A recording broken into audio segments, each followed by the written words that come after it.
Indian പ്രധാനമന്ത്രി Narendra Modi December 21-22 തീയതികളിൽ Kuwait സന്ദർശിക്കും. 4 പതിറ്റാണ്ടിന് ശേഷം ഇതാദ്യമായാണ് ഒരു ഇന്ത്യൻ പ്രധാനമന്ത്രി കുവൈത്തിലെത്തുന്നത്.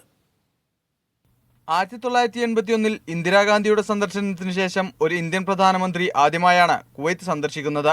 ഇന്ത്യയിലേക്ക് ക്രൂഡ് ഓയിൽ, LPG എന്നിവയുടെ പ്രധാന വിതരണക്കാരാണ് കുവൈത്ത്. 10 ലക്ഷത്തിലേറെ ഇന്ത്യക്കാരുള്ള കുവൈത്തിലെ ഭൂരിപക്ഷം വിദേശികളും ഇന്ത്യൻ പ്രവാസി സമൂഹമാണ്. പ്രധാനമന്ത്രി മോദി ഇതുവരെ സന്ദർശിച്ചിട്ടില്ലാത്ത ഏക ഗൾഫ് സഹകരണ കൗൺസിൽ രാജ്യമാണ് കുവൈത്ത്.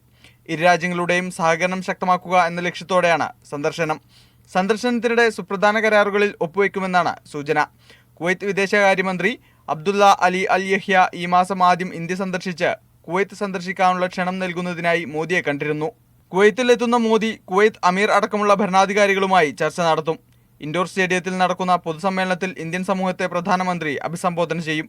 മലയാളികൾ അടക്കമുള്ള ഇന്ത്യൻ പ്രവാസികൾ ഏറെ പ്രതീക്ഷയോടെയാണ് സന്ദർശനത്തെ നോക്കിക്കാണുന്നത്. Media 1 Kuwait city.